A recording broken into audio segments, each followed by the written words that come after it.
Boa tarde, boa tarde. Esse foi o título aqui. Opa. Põe em tela cheia aí. Tela cheia, dá? Aí, valeu.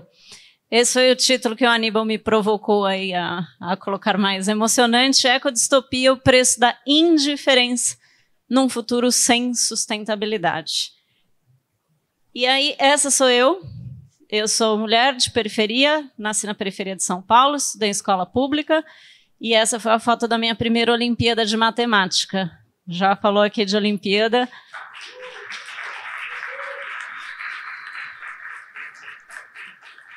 E foi a Olimpíada de Matemática que, na verdade, mudou a minha vida, que abriu portas, ganhei bolsa, e isso me permitiu ter uma educação de qualidade, até me formar no ITA, turma de 2002. Fui da terceira turma de mulheres aqui no ITA, a primeira a morar no alojamento. Essa foi a foto aí do nosso churrasco de 100 dias.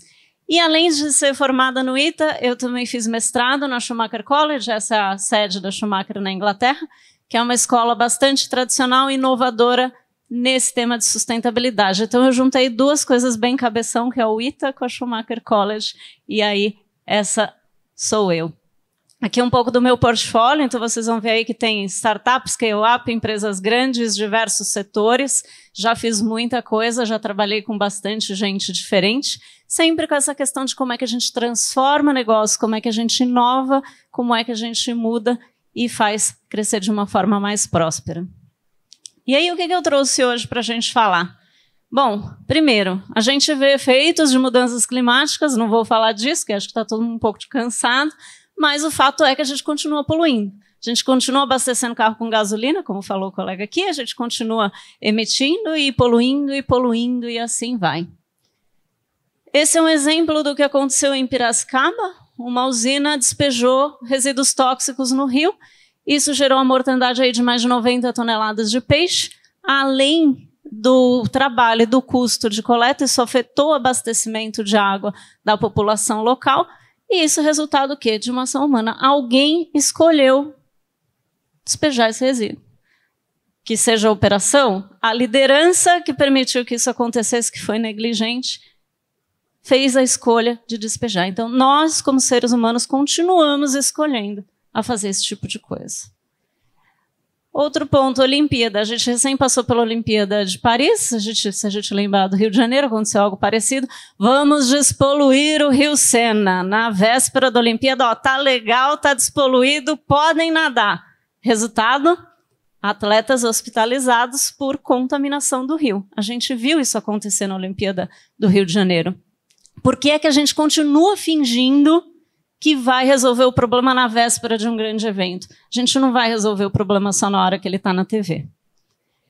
Outro exemplo recente também da Olimpíada, não sei se vocês repararam, mas as provas de surf foram feitas no Tahiti, até porque na França não tem onde fazer prova de surf.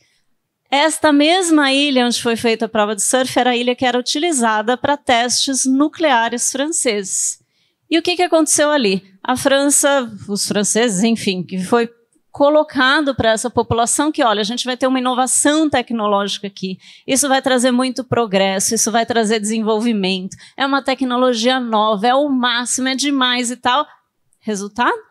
População contaminada, várias mortes, várias gerações com a saúde comprometida e até hoje essa população não foi reparada. O que a gente está fazendo hoje que a gente continua replicando esse mesmo modus operandi? E aí a gente vê o resultado de tudo isso. O maior exemplo recente foi das enchentes aí no Rio Grande do Sul, não preciso contar, todo mundo viu. As estimativas em maio eram que os prejuízos eram de 6 bilhões. Agora as estimativas de setembro já dizem aí que o prejuízo é da ordem de 87 bilhões. Tenho certeza que quanto mais tempo passar, maior vai ser o prejuízo. E o que acontece com toda essa destruição? A gente vai lá e dá R$ 2.500 para as famílias. Não me entenda errado, assim, R$ 2.500 para quem está passando fome faz toda a diferença de poder pôr comida no prato. Mas não é R$ 2.500 que vai mudar essa situação. Não é R$ 2.500 que vai recuperar a casa, que vai recuperar toda a parte produtiva, que vai trazer aí alegria e sustento para essas famílias. E olha o agravamento, depois de uma chuva vem o quê? Uma seca extrema. A gente vê o desequilíbrio. Resultado, subida do preço, já tem aí o café e o açúcar, são 2 commodities, mas se a gente for ver vários outros, resultado é que a alimentação dessas pessoas encarece. Então, elas não só perderam, como elas não têm agora o recurso e ainda têm a alimentação mais cara. Por que é que a gente continua fazendo este tipo de coisa? E aí, para a gente entender o problema, a gente precisa conhecer, né? O Einstein dizia lá que se eu tiver 1 hora, eu vou passar 95% do tempo entendendo o problema e 5% resolvendo. E é isso que a gente tem que olhar. Tem esse pensador aqui israelense, saiu uma matéria dele essa semana, quem não conhece dá uma olhada, e ele trouxe aqui essa provocação, que os melhores contadores de história do mundo não são os vencedores do Nobel de Literatura, mas sim do Nobel de Economia. Ele traz uma visão um pouco apocalíptica, tá? De que ele acredita que a gente, como humanidade, continuando desse jeito, a gente vai consumir, vai se autodestruir por conta dessa economia que cresce, que cresce, que cresce. Eu prefiro ser um pouquinho mais otimista, mas essa visão que ele traz é a provocação. E se a gente olhar a economia, né? Oikos, nomos. Oikos, casa, nomos, gestão. Economia é a gestão da nossa casa. E aí, olha o que a gente olha que interessante. Quando eu vou olhar a ecologia, oikos, casa, logos, conhecimento. Como é que a gente vai fazer uma boa gestão dessa casa se a gente não conhece a casa? Aqui está uma das origens. A gente desconectou essas duas coisas. Como é que a gente volta a conectar o conhecimento da casa com a gestão dessa casa para que a gente tenha uma gestão mais saudável?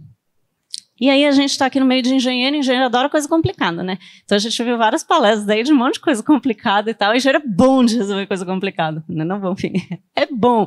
Dá uma coisa complicada que o engenheiro vai lá e resolve. Pode ser uma equação do grau que for que resolve. Só que a gente está falando dessas coisas, elas não são complicadas, elas são complexas. E a diferença de complexo e complicado, eu posso ter 50 variáveis, mas se eu mudo uma variável, eu consigo prever o final. O complexo, eu não tenho isso. Uma alteração numa variável tem um resultado não previsto. Então, a gente está lidando com um mundo de muita incerteza. A gente não tem controle. Como é que a gente lida com um mundo onde a gente não tem controle, onde a gente tem que ir com sensibilidade? E aí, uma das coisas são hábitos. A gente precisa mudar hábitos. A gente viu aqui algumas conversas, algumas palestras falando dos hábitos.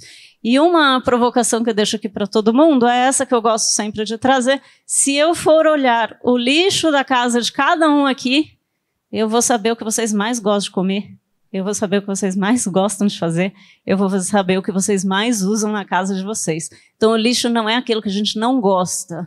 O lixo é um reflexo do que a gente gosta. Como é que a gente muda a nossa relação com o lixo para algo que a gente detesta, para algo que a gente gosta, que a gente reaproveita, que a gente reimagina. E aí eu deixo a pergunta aqui, 2 segundos, para todo mundo pensar. O que vocês vão estar fazendo, querem estar fazendo em 2050, 18 de outubro de 2050? Pensa 1 segundo. Que imagem veio na cabeça? Eu duvido que tenha vindo imagem do carro que vocês vão querer ter, ou da casa, ou de quanto dinheiro vai estar no banco. Eu duvido que tenha vindo alguma coisa assim. O que normalmente vem quando a gente pensa no futuro? Quando a gente pensa no futuro que é um pouco distante, a gente está falando de 26 anos de agora, mas não é tão distante a ponto de ir, então com certeza não vou estar mais aqui. Então 2050, acho que esperamos que todos que estão aqui estejam conosco. Mas a gente traz isso, a gente pensa em saúde, a gente pensa em alegria, eu vou querer ter alegria, eu vou querer estar feliz, e a gente pensa nas gerações, nas pessoas que a gente gosta. É isso que a gente valoriza. Como é que a gente traz mais isso para o nosso dia a dia? Como é que a gente traz mais isso para a economia e para os negócios? E aqui eu pedi para a nossa querida inteligência artificial, né? Moda inteligência artificial generativa, me gera aí uma imagem de Marte sustentável. E aí ele trouxe esse daqui, né? Por que eu gosto de trazer Marte? Se a gente pensar a vida em Marte, Marte é um planeta sem recursos, que não sustenta a vida. Para a gente sustentar a vida em Marte, a gente precisa ser extremamente eficiente. Extremamente. Não pode desperdiçar, tem que gerar do nada, tem que reaproveitar. Por que a gente precisa esperar ir para Marte para a gente ter essa visão? Por que a gente não traz essa visão para agora? de como a gente trabalha como se o recurso fosse o último, como se o recurso fosse extremamente valioso. E aí um outro ponto, né? Aqui eu trouxe o exemplo da moda e da aviação. A gente está numa escola aqui de aviação, a moda, ciclo de desenvolvimento de produto é às vezes 6 meses no fast fashion, quando é aqui um slow fashion às vezes é 1 ano, 1 ano e meio, se a gente pensar em tecido vão ser uns 3 anos. A aviação a gente está falando que cada avião é um ciclo de 10 anos, mais peça que é mais 10, a gente está falando de ciclos mais longos. Está cedo ou está tarde para a gente mudar a nossa visão?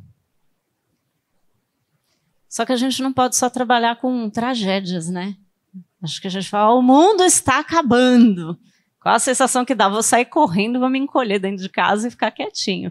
Como é que a gente traz beleza? Como é que a gente traz prazer? A beleza e o prazer são extremamente importantes para a gente poder viabilizar essa mudança.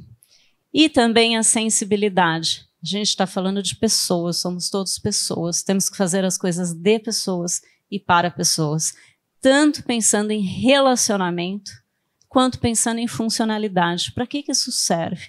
Como é que isso muda a vida das pessoas? Como é que isso traz felicidade na vida delas?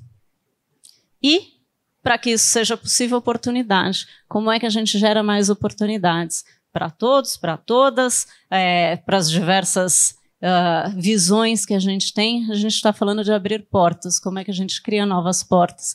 Abre novas portas para todo mundo. E essa frase do Peter Drucker que eu gosto, a melhor maneira de prever o futuro é criá-lo. E aí o que a gente precisa para criar o futuro? A gente precisa, sim, de referências, como já foi falado aqui. Como é que a gente cria esse novo futuro, essas coisas que a gente quer? E aí eu trouxe uma frase da Thatcher. Thatcher não é uma feminista, ela é uma mulher conservadora, liberalista, foi referência, aí os mais novinhos talvez não conheçam, mas é uma mulher de direita. Então, aqui não tem coisa de direita e esquerda, tá, gente? Assim, não é uma coisa partidária. A Thatcher trouxe isso. Se você quer que digam algo, peçam ao homem. Se você quer que façam algo, peçam à mulher. E eu não estou falando que é homens contra mulheres aqui. Não é um ou outro, é um e outro. Quantas mulheres tem nessa sala? Que bom que tem algumas agora. Porque não tinha nenhuma, só tinha eu aqui antes. Então, assim, como a gente tem o E, como é que a gente... E eu acho que aqui a provocação que eu queria trazer é como é que a gente vai para a ação. A gente precisa falar sim para engajar as pessoas, mas a gente tem que ter ação concreta. Como a gente vai fazer e o que a gente vai fazer e como a gente vai criar essas referências. E aí a gente não precisa ir tão longe da Thatcher, eu vou trazer aqui mais perto, e esse já deram um spoiler aqui, mas esse é meu boletim de vestibular. Então, eu falei que eu sou de periferia, mulher, terceira turma a entrar no ITA, primeira no alojamento lá no H8, fui segunda do vestibular que eu descobri esse ano, eu e o Aníbal o primeiro, eu o segundo aqui, e primeira na Poli.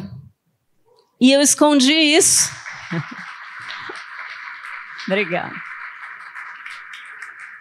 E por mais de 20 anos, bom, primeiro que eu nem sabia que era a segunda do ITA, né? Mas essa parte da Poli, por mais de 20 anos eu escondi, eu não trazia isso. Eu comecei a trazer isso pela primeira vez este ano. E é importante a gente trazer isso. Como é que a gente assume o nosso lugar, cria referências e faz a diferença? É possível.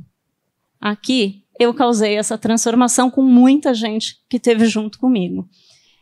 E, além disso, depois de 20 anos também, aí um pouco longe do ITA, eu voltei, mais de 20 anos voltei para o ITA esse ano, para a gente falar de futuro.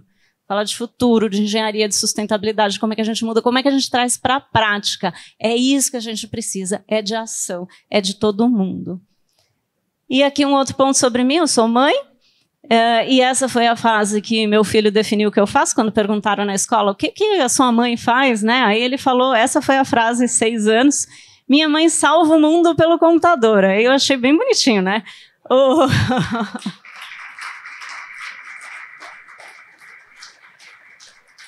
Ele me vê muito no computador, porque toda vez que ele está em casa comigo é porque eu estou fazendo reunião online, né? Quando eu estou presencial, ele não está junto.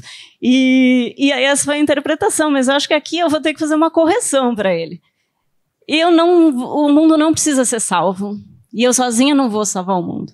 O que a gente precisa fazer é salvar o nosso lugar nesse mundo. Porque o mundo vai continuar existindo, quer a gente esteja aqui, quer não.